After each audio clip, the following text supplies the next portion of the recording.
Ready? Okay, here's our morning update for July 8th. Search efforts continue throughout Kerr County. As of 8 a.m. this morning Central Time, there are 95 deceased. I'm going to kind of break down the numbers for you. On adults, there's 59, unidentified 14. Children, 36, unidentified 13. Camp Mystic currently still has missing 5 campers and 1 counselor. Officials report there are 161 missing people in Kerr County area. Community members are asked not to conduct debris management of their property until directed by law enforcement. There is also a no burn ban in Kerr County at this time till further notice. Let me give you a visual. I know probably all of y'all have been in our community capturing the aftermath of this disaster. But with that said, also take note that Kerr County is 1,100 square miles of beautiful but complex hill country. There are rural areas that may experience extended response times, areas where cell service is spotty, where the area is single-lane bridges and low water crossings. Sometimes evacuations is not the safest. Sometimes it's better to shelter in place. The hill country is not a one-size-fits-all place. First responders from emergency services throughout Kerr County promptly responded to the recent emergency as the situation unfolded.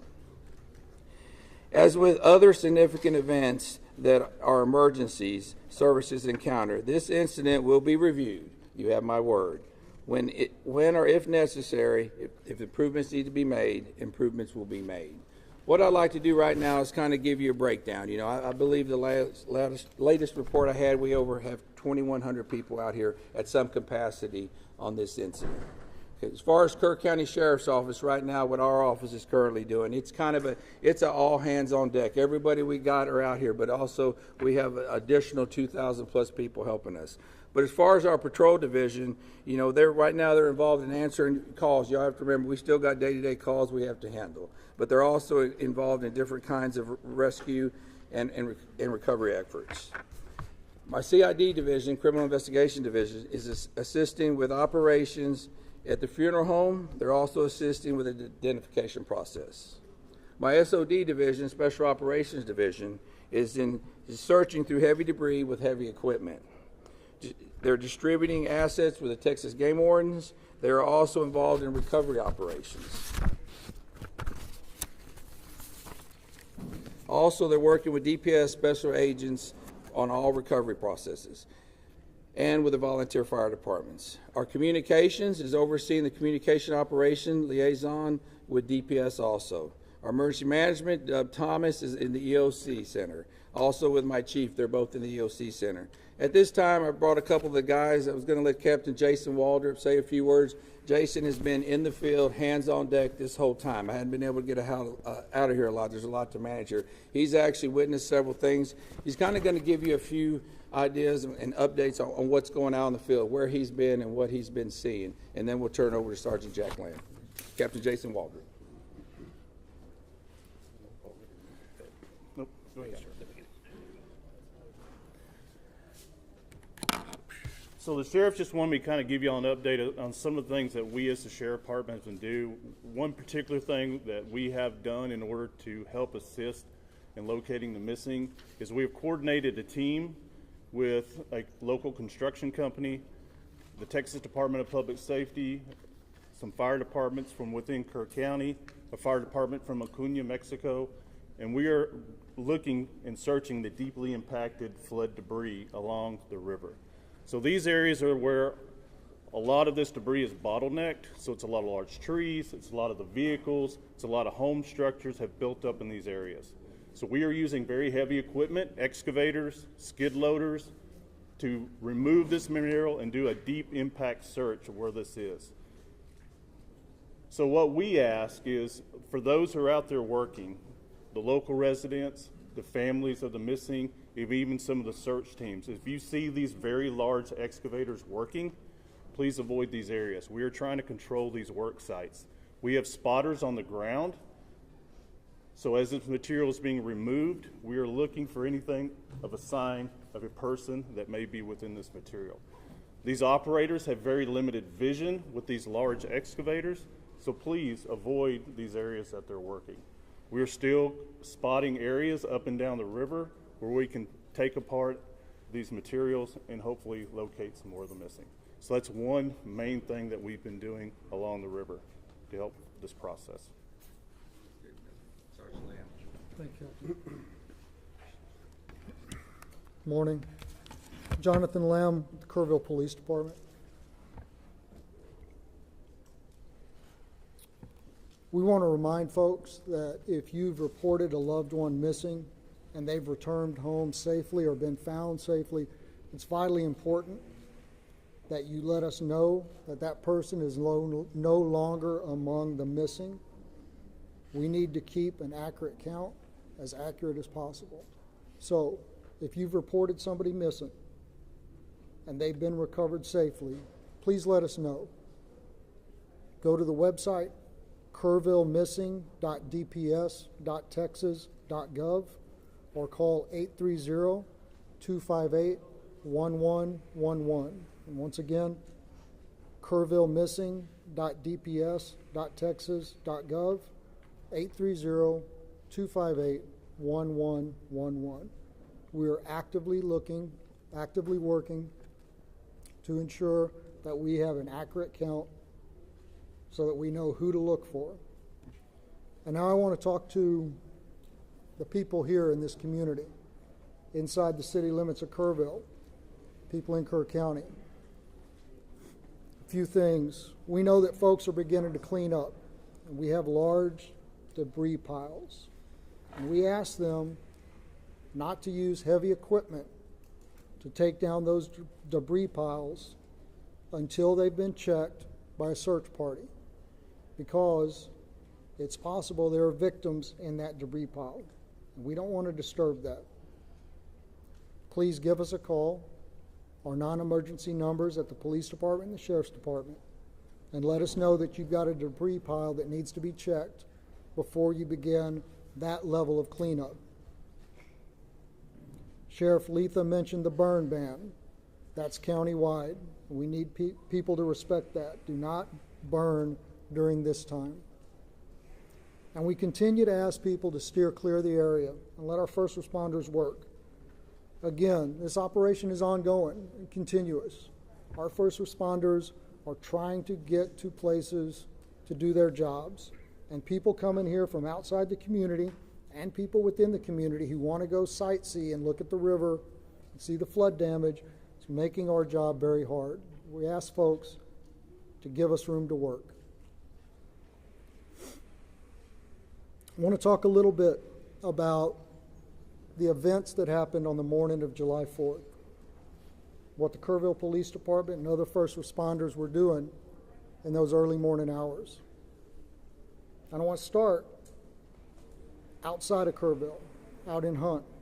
Now, for those of you who went out there yesterday with the governor, y'all know that Highway 39 crisscrosses the Guadalupe again and again and again. And all of those low water crossings, when they flood, they create islands where you can't get in and you can't get out, trapping people in their homes, trapping people in vehicles. And that's what happened on the morning of July 4th. One of our patrol sergeants lives out there in Hunt, and he got up, he got ready to go to work, and he realized when he hit the intersection of FM 1340 and Highway 39 that he was trapped on an island that was Hunt, Texas. And he saw people, dozens of people trapped on roofs. He saw people trapped in swift moving water. He gave them encouragement over his public address system in his vehicle. He told them to be strong, that he would get to them as quickly as he could, and to hang on. And he knew he needed help. He went to another detective, Kerrville Police Department detective who lives out there, and he woke him up and he said, "It's bad. I need you to get your gear on and come find me." And then he went back out. And for 13 hours, those two officers, along with some Hunt volunteer fire department firefighters, and an emergency room doctor provided care to that Hunt community. When it was safe to do so, they waded into the water and they rescued people. They got people down off of roofs. They collected them there at the Hunt School. There was a young boy with a pretty severe leg injury that was given first aid treatment throughout the day. Other people came. Many of them were injured. They provided first aid. They coordinated helicopter evacuations for the most critically injured, communicated the situation back to our emergency dispatch center at the Kerrville Police Department. When the waters began to recede, they knew that vehicles would be making their way out there when it was safe to do so. So they went back and forth, clearing out debris to clear a path for those vehicles. They saw helicopters flying back and forth, making recoveries upriver, evacuating those summer camps. And they were by themselves on that island that was Hunt, Texas, doing what they do, serving, protecting, and helping, until about 5 o'clock in the afternoon, when other emergency workers and high-profile vehicles were able to get out there. And here in town, the early morning hours is still dark. Our officers realized that areas of town that traditionally don't flood were going to flood, and that low-lying areas close to the river were in danger. Our officers spent hours going back and forth. In that first hour, they evacuated over 100 homes and evacuated and rescued over 200 people. And to say that doesn't even come close to explaining the actions that took place. Door to door, waking people up, convincing them that yes, the floodwaters are coming and you need to leave now. They rescued people out of vehicles. They rescued people out of homes that were already flooding, pulling them out of windows. They entered water. There's a trailer park that flooded in minutes. One officer was there by himself, and he realized, I need help.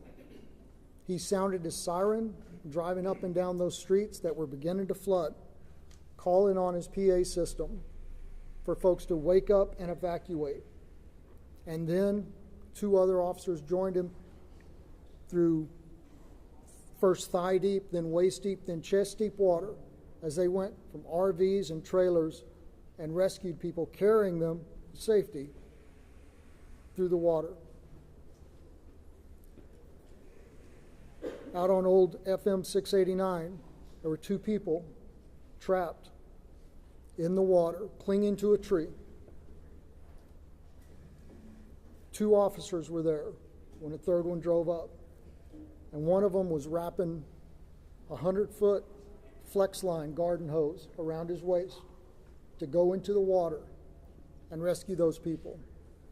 And those 3 officers went into the water, and one of them held that hose and acted as an anchor, while those other 2 made their way to those 2 victims, and they were able to evacuate them safely. Folks, I don't know how many lives our KPD team saved in an hour in Kerrville, but I know that this tragedy, as horrific as it is, could have been so much worse. And finally, I want to tell you about a member of our KPD team. These guys have been working around the clock. 4th of July traditionally is a all hands on deck event for us, because we hold an amazing concert on the river. On July 4th, it was an all hands on deck event for a very different reason. But our officers had been working without time off, without any downtime, 16, 18, 20-hour shifts, without complaint. Yesterday was the first day we were able to give a couple of them some downtime, So we sent an officer home to rest. But rather than taking a day off, a much well-deserved day off, he got up and he put on his gear and he volunteered to go out on foot with a ground search party. And he spent his day up and down the Guadalupe River, going over, under, around trees, searching for victims to try and reunite the missing with their families.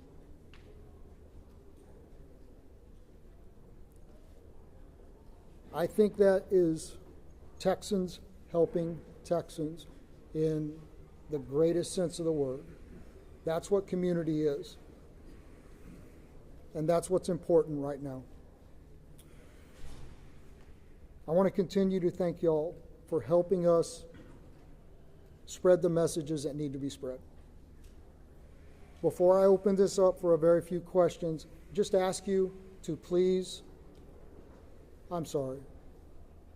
just ask you to please say your name and who you're with before we do that.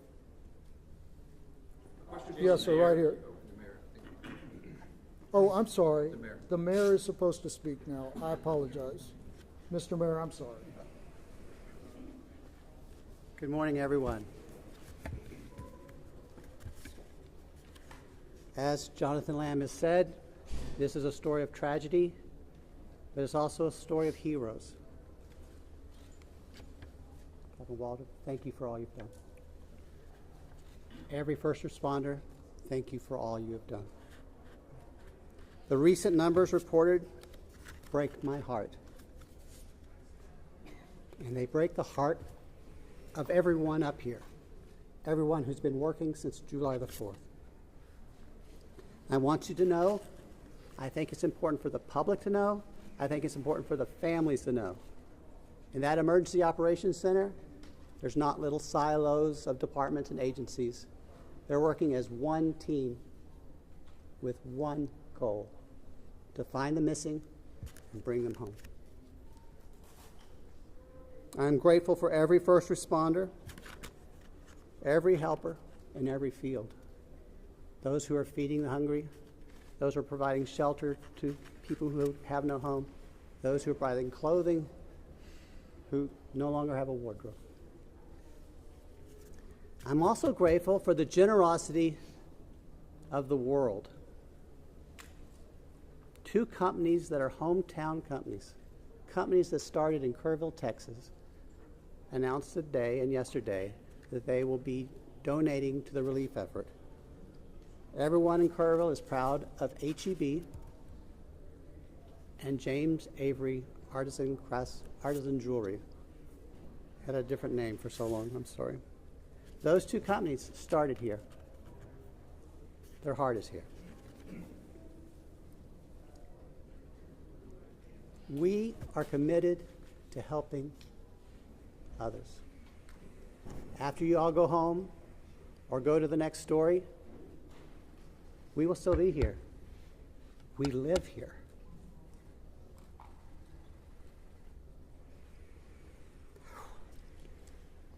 We've lost friends here. If you feel able to donate to the relief fund, the best source we are recommending is the Community Foundation of the Texas Hill Country.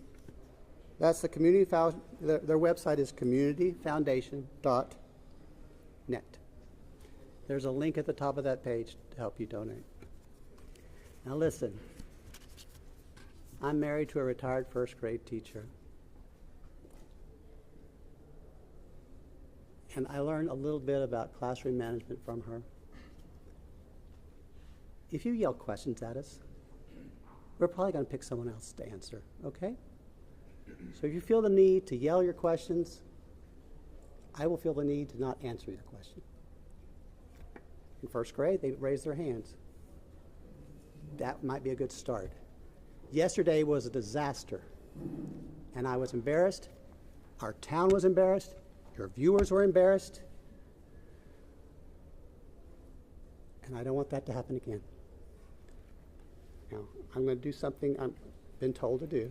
I'm going to turn it back to Jonathan Lamb to start the question and answer period. However, please make my retired first grade teacher wife proud and raise your hands. Thank you. Okay, once again, just say your name, please, and who you're with. And I'd already called on you, so yes, sir. I'm Ernie Zuniga with KSAT 12 in San Antonio. Question for the sheriff.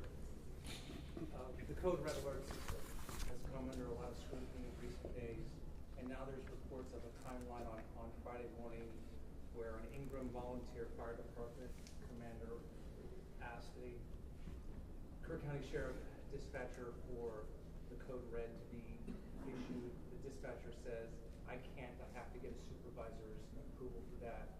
Almost 6 hours passes until 10 o'clock, when 10:04, when the code red is issued. How do you account for that lapse of time? What happened and what could have happened in that time? Okay. As I've said earlier, with every significant event, we're going, with every emergency, we're going to have to, there's going to be an after action. Please, y'all, listen to those words, after action, okay? Those questions are going to be answered. I believe those questions need to be answered to the family of the missed loved ones, to the public, to the people that put me in this office. Those need to be, and I want that answer, and we're going to get that answer. And I know that's going to be asked over and over. Please understand that. We're not running. We're not going to hide from everything. That's going to be checked into at a later time. I wish I could tell you that time. I don't know that time. Let me share something with y'all. One of the main things I've been doing is going and visiting the family. We still have some of those missed loved ones here. I go visit them twice a day. As a sheriff, what I want is I want closure for those people. Okay, and those are important questions. We will answer those questions. I wish y'all would bear with me in that. Okay, bear with me. We'll get them. I can't tell you in a week or two. Okay, we're going to get them. I'm not trying to deflect them. Okay, my primary. I asked you. I've been in this business 36 years. I don't know if any of y'all, how many of y'all have gave notifications, death notifications. I've done them. What is worse, a death notification or telling somebody I don't know where your loved one was? That's my priority. Okay, now please understand that. Sergeant Lamb. Tammy from the Hill Country Community Journal. Yes, we talked a lot about the recovery effort, and it's amazing, but I wonder what we can tell the displaced families. Where do they go? How do they get in touch with FEMA? I think there's a lot of that we haven't had a chance to discuss it. Right, so unfortunately I don't have the FEMA number. I know there is a FEMA hotline specifically for this, and I don't have it at my fingertips, and I apologize for that. We are pushing out the recovery information through our social media post. The First United Methodist Church, 321 Thompson Drive, is still the shelter operation for displaced persons through this disaster. They are fully equipped and still accepting folks. Sergeant. Yes, sir. Louis Amastor from the Kerr County League. Yeah. Sergeant Lamb, yesterday the governor's office said there was 161 missing. Is that a Kerr County number, or is that a roll-up number? Where are we at with the number of missing? It's my understanding that the number that the governor referred to was a Kerr County number. And again, I have no reason to doubt that number, and it was compiled from the best available information. But we are asking folks to make sure that the numbers that we have are accurate. So if somebody has been reported missing and they have now been accounted for, please let us know that so we can revise those numbers and make sure that they continue to be accurate. Yes, ma'am. Thank you. Thank you, Juanita with Telemundo NBC. Yesterday, Governor Abbott said that 2 days prior to the disaster, he had provided resources, and they were here on ground. I know this is a question for the mayor, but he said you guys were prepared, that you had those essentials. What happened? Did you guys have those resources? Yeah, listen, I'm going to just say what has already been said. At the appropriate time, all of that is going to be reviewed and checked into. I don't have the answer to that question right now.